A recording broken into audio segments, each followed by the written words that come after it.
Hi, how are you all doing? I'm going to go over the syllabus in this quick talk. It's a lot more fun, of course, to do it in person and in class, but it's on a remote course. So I'm going to go over the syllabus. You have it of course, in the Canvas under the syllabus tab. So please have a look at that, and you should probably call that up while you're watching this video.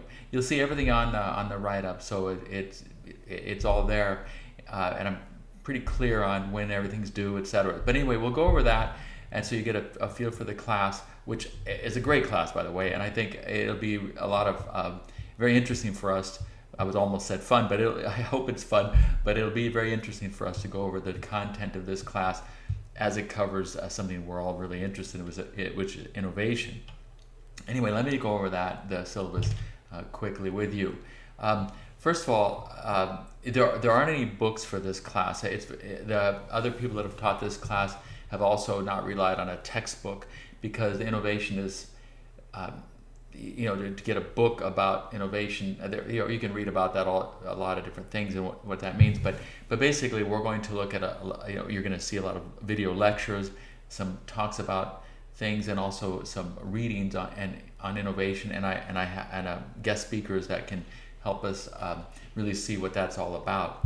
The course is interesting in that management innovation is kind of open-ended in what it covers. Traditionally, in the past, I've not taught this course before. Other people who have taught it have really focused on venture capital versus non-venture capital funding, which we'll cover. But my slant is a little bit different. It's more on the innovation / entrepreneurship, like how do you innovate in a company, but also how can you be an entrepreneur, with the idea of being a large-scale entrepreneur rather than opening up a series of or restaurants like that. There's nothing wrong with that. I teach courses on entrepreneurship as well, and favor those. But this course happens to be more focused on bigger picture, global innovation, things that can really make a big difference. And as for you as an innovator within a company, but also if you were to consider starting your own company, how you do it. So there is a lot of strategic and business identification ideas in here. It's a process, something that I believe in quite a bit, and been a big part of my career, is the strategic plan formation process and how to build business from there. Anyway, so there are, like I said, no textbook, but there is a lot of reading, and there are lots of video lectures to watch it. And just a quick note on that: the video lectures are there. They all have PowerPoint. Most of them have PowerPoints associated with them, and they're usually reading associated with them also. So you're seeing, like a regular class, you'll see a lecture, you'll see the PowerPoint on your own screen rather than up behind me on the screen, and then you'll have the readings to do. As an online course, you can do this as fast as you want. Every element of this course is up on day one, so you can go at your own pace. People tend not to. They tend to follow the weekly thing, and that's fine. But feel free to go as fast as you want. There are due dates, so you can't go as slow as you want, but you can go more quickly if that's your choice. Okay, let's look at this. So quickly, the course description. It's management innovation is designed to further expand your strategic business and entrepreneurial skills aimed at developing high potential startups or high level innovation. So you're going to see a lot about how to analyze overall corporate business line specific strategy, best practices, product innovation, etc.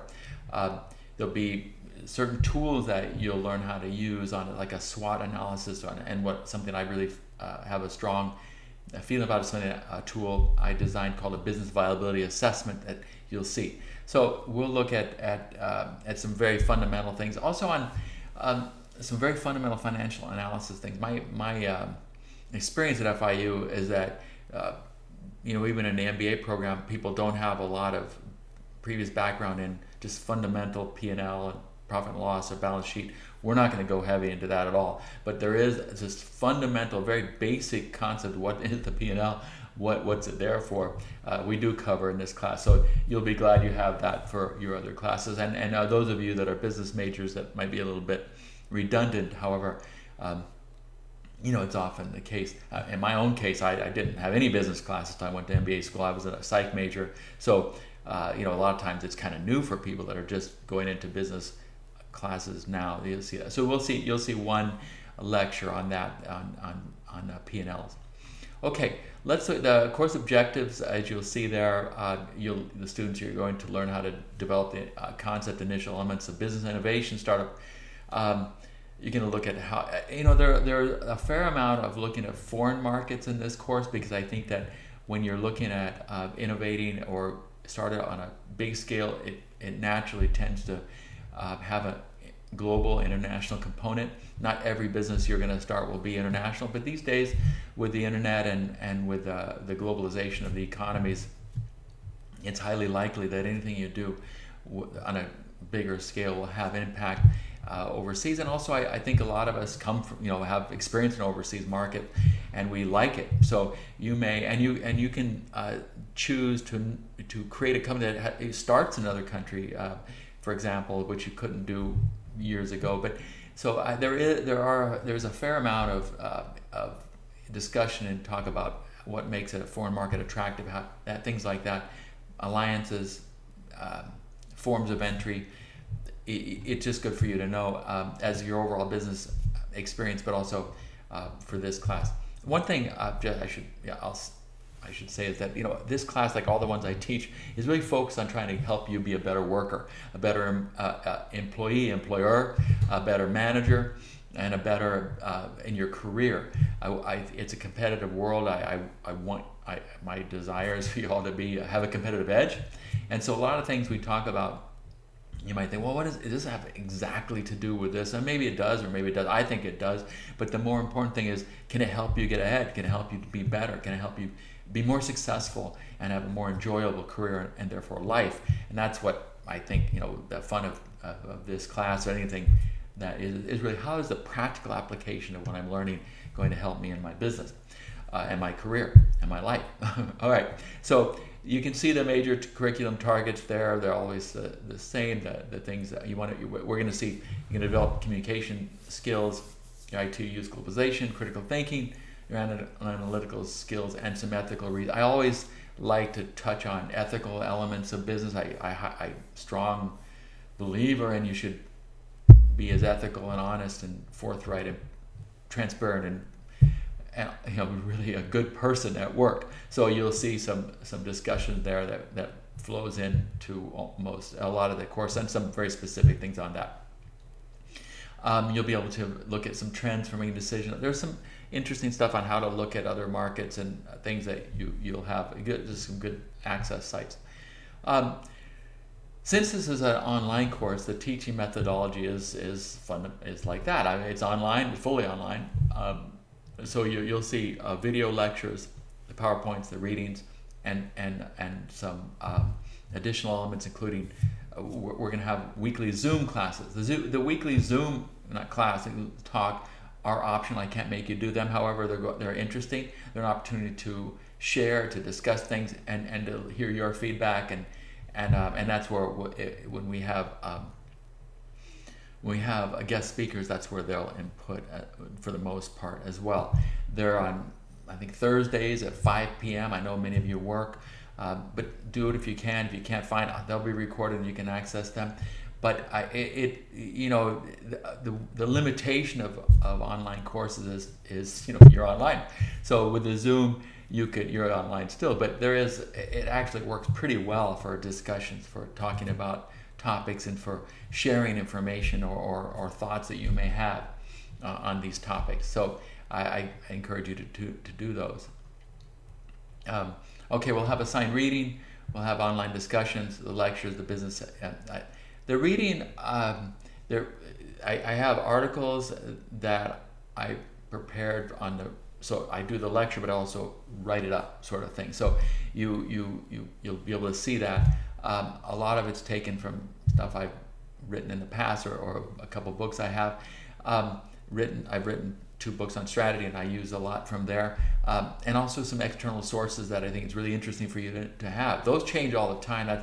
Those kind of relevant things for today's world, but the ones in here for today are good. So you'll have some discussions, 3 discussions. We'll talk about those a little bit more, where you can talk about things of what we're learning. We'll go down here. It's an online course, so you have to make sure that your computer works and that it's accessible. I do get on the online courses people saying I was in a certain place for a certain day and I couldn't access my computer. Well, it is an online course, so you have from today till the end. There isn't really a day that should ruin your experience or mess up your ability to do the work, because you could do whenever you do have access. That's the whole point, right? You have access to your to the internet and your PC anytime. So but I know that somebody I'll get that I was on vacation this other place and I couldn't access. What about the days before? What about the days afterwards? That's the whole point, right, of taking an online course. So you're flexible. So use your flexibility, but also don't get trapped into being stuck at a certain thing where you actually can't do the work because you have all day long, all week long to be able to access this stuff. So, but make sure everything works. And if it doesn't work, let me know, of course, and we'll see there. You see the academic misconduct statement. You, as students at FIU, and part of your agreement is you won't cheat on exams. You won't do things that are unfair, incorrect. It's good experience for life. Cheating, you can't do it at work, so why do it at school? There isn't any opportunity for plagiarism here. Don't worry about that. But really focus on doing your own work and being. Obviously, it's the start of your ethics. Is how you do simple things like. Let's face it. If you're willing to cheat on a quiz, what does that mean for your life? So and the kind of person you are. So let's focus on not doing the thing. And there's no reason to do that here anyway. Everything is very straightforward, and you can handle that without resulting to nefarious means. The expectation, the one issue about this course, another issue is besides being online, it's short. It's 8 weeks, but really only 7 modules because you have Thanksgiving thrown in there. So you have to kind of work along. You have to kind of do it, because if you wait and get crammed up at the end, it'll be harder. And also, even though it's all available day one, the quizzes come due every week. You can't wait till the end to do the weekly quizzes. So manage you can do everything ahead of time, but you can't do anything late. So manage your work accordingly. There's not a lot of room. I'm flexible more than most, I think, in terms of getting late work or incomplete work, or I always try to say, let's see if we can work this out as best. If you have good excuses for not doing something, and a good excuse is, hey, I forgot. That's a good excuse for me. I'll help you with those kind of things. You don't need to lie about it. With me, if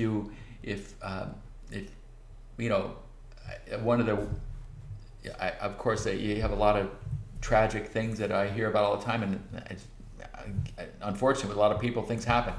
But basically, if you say, I didn't do the quiz because I forgot, that's fine. I'll open it up again for you. Just do it. I want everybody to do the work.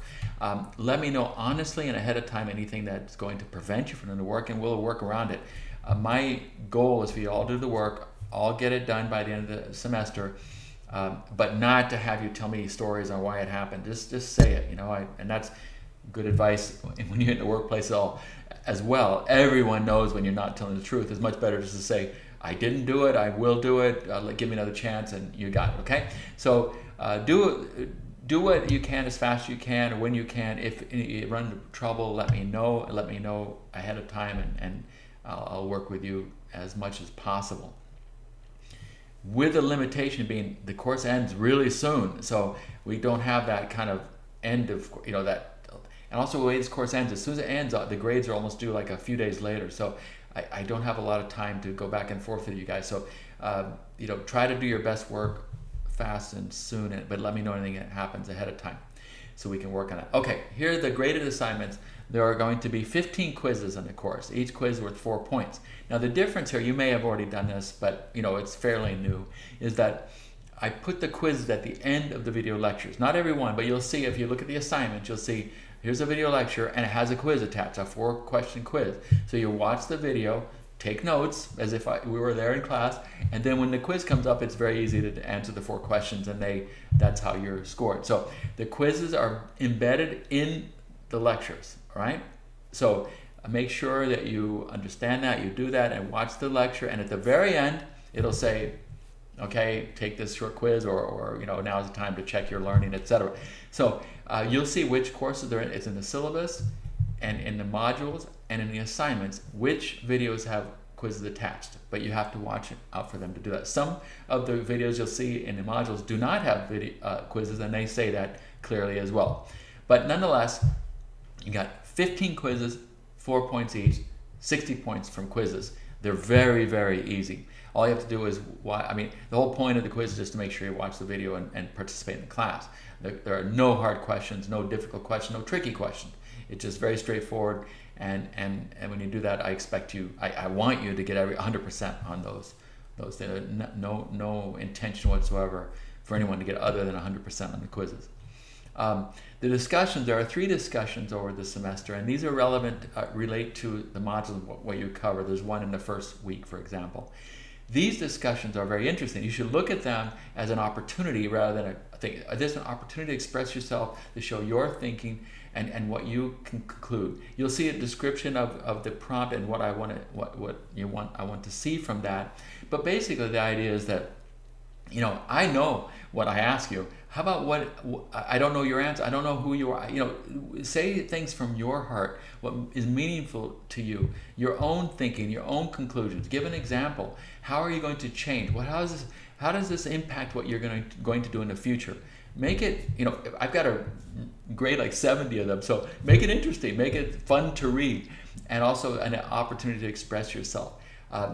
No one wants to hear regurgitated things or just cliches. Let's hear something really from you, and give it a thought. There is a great book called Thinking Fast and Slow, and the concept there is that we tend to do things really quickly and use part of our brain that's very adapted to working quickly and all that, but it's not your thinking mind. Give yourself some time to think about these things and come up with some insights. You have ideas, you have a God-given brain. Use it. Let you work over these things and come up with something that you're proud of writing and that's meaningful to you. They're worth 10 points. They're going to be purely graded on that. How complete is it? How creative is it? How innovative is it?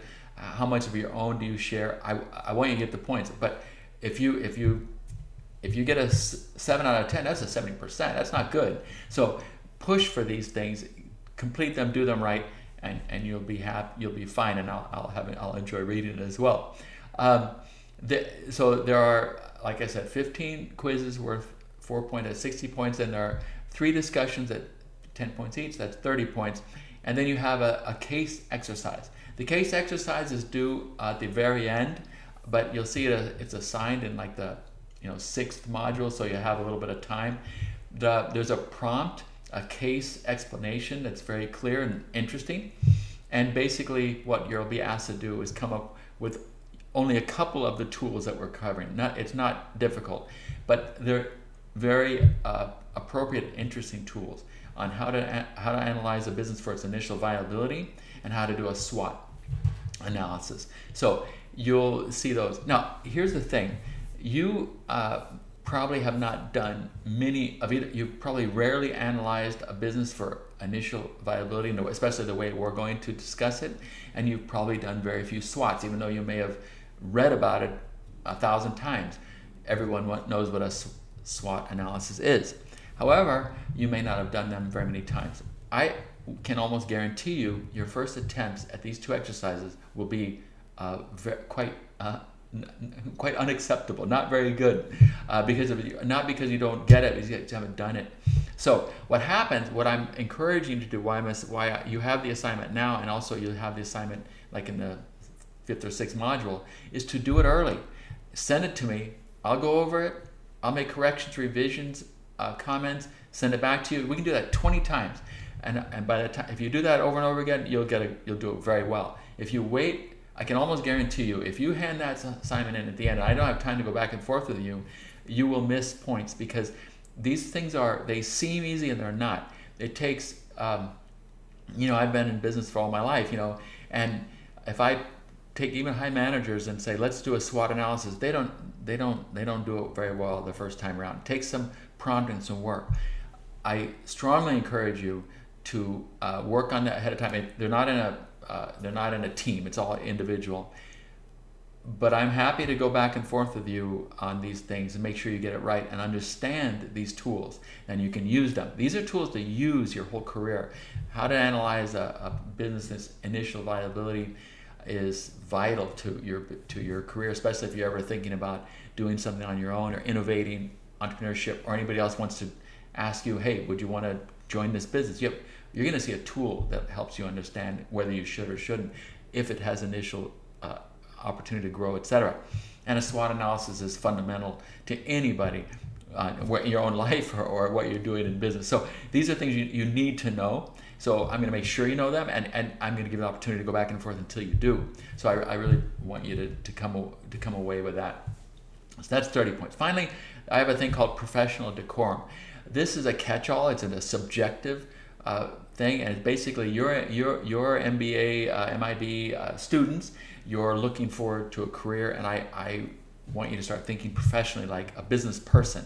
Many of you are work already. Many of you are business people. But I want you to enhance that.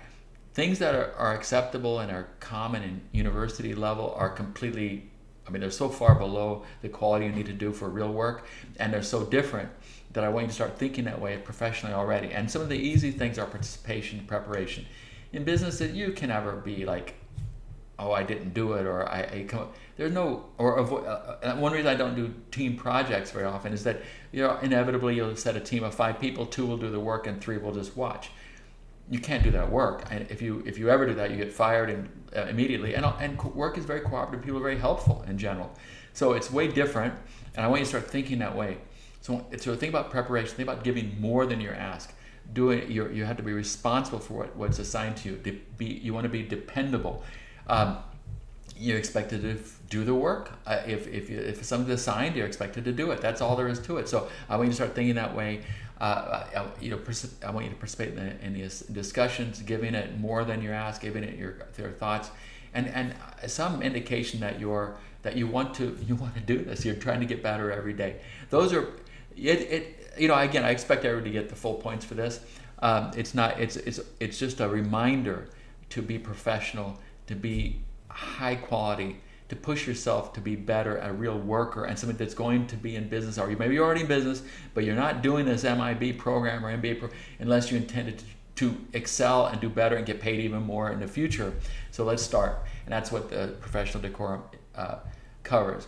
So overall, there are 130 points for the course. Like I said, the quizzes are super easy, but if you take them lightly and don't read the video, don't do the video, take notes. What if you miss 1 out of 4? Okay, 1 out of 4, that's not bad. Yeah, but it's 75%. What if you don't do the discussion very well and you get 7 out of, or 8 out of 10? That's C and B work. What if you don't go back and forth with me on the assignment, on the case exercise, and you hand it at the end, and I look and say, well, you really missed the whole concept of what the threat is, and you get 75%. You don't want that. I don't want that. Let's push each other. Let's get you up. Let's get everybody up. I'm great on a curve. I want everybody to do great.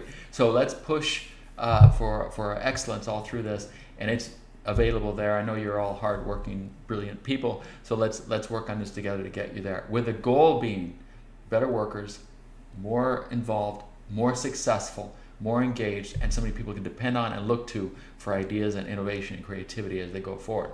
All right, so I think the grading policy is the same as everybody has the same, what it means, A's, etc., A's and B's and C's. Then at the end of the syllabus, you'll see the weekly schedule. It's also in Canvas, on your list of assignments, but it's very clear here. You can, print this out, save it, do whatever you need to do, but make sure that you have these things. You might want to make a spreadsheet or input all these things in your calendars. I know I don't have, and this isn't the only class you're doing, but intentionally you picked an 8-week class, and that's so you get squeezed. So I'm mindful of that. I don't think this is hard. I think the point is to learn these things and to really get them. They're fascinating areas. So but of course I have to keep touching base to make sure you're doing it. So that's where the grades come in. But give it your best shot to look at this, map it out. There's a lot of quick things. The lectures are short, the quizzes are short, the work is there, but if you just do it, you'll be fine. And hopefully you're actually interested in business, actually interested in innovation, then you'll find this fascinating and very easy to do. I respond, you'll see that everything is due like at 10 p.m. on Sundays, and except for the last week, it's a little bit earlier. I do that at 10 because I start grading right then. I will get your grades back to you really quickly. Even, remember, for a discussion, I might have 70, I'll have, a lot of students. I have to read every one, so it takes time, but I get them a little bit early so I can work, till 4 or 5 a.m. and try to get them back to you. And I'll get them back to you as soon as possible with that. So you'll see, people say, why doesn't it do at midnight? Well, at midnight, then at least at 10, I have 2 hours before midnight. I keep on working all night long, but at least I start getting them early enough to get a little bit of a head start on the work. Anything sent in early, of course, I grade it, and you get it back earlier. That helps. And anything that you need to question. If you have any questions, please email me or call me. I'll always respond to you, of course. The interaction is great. Don't hesitate to do that. Don't hesitate for anything that's not clear, or if you have something that occurs that you need special consideration, let me know right away, and we'll work on that. Any questions in general that you have, not about the class, but about business in general, that's something you thought of that made you think of something, that you have a question of whatever, I'm happy to do that too. I enjoy talking with people about their careers and what they can do to become more successful. So don't hesitate. So again, please have a look at the whole syllabus. Go through it. Any questions? Sometimes I might even have made a mistake. Who knows? Let me know. The syllabus can be changed as things happen for one reason or another. We might have to adjust that, but that's probably going to be almost exactly how it is. But just in case of a change, I have to mention that you have to pay attention without anything happens during a week with an announcement in case there's something that has to be changed. All right, well, hope that helps, and talk to you soon. Thanks.